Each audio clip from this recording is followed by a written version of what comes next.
Hello everyone, আসসালামু আলাইকুম। আজকে রান্না করব রূপচাঁদা মাছ। ছোট ছোট রূপচাঁদা, মানে একটু বড় হলে আরো মজা লাগবে। রান্না করব বেগুন আলু দিয়ে। কড়াইতে দিলাম, দিব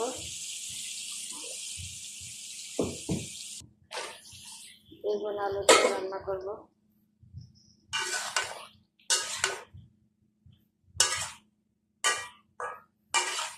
এই রান্না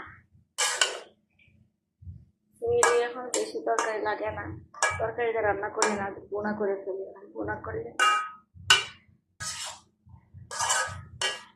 তরকারিটা কষিয়ে নিলাম। এখন মাছটা দেব, যে চুল দিয়ে দিলাম। এই যে আমার রূপচাঁদা মাছ হয়ে গেছে, বেগুন দেখ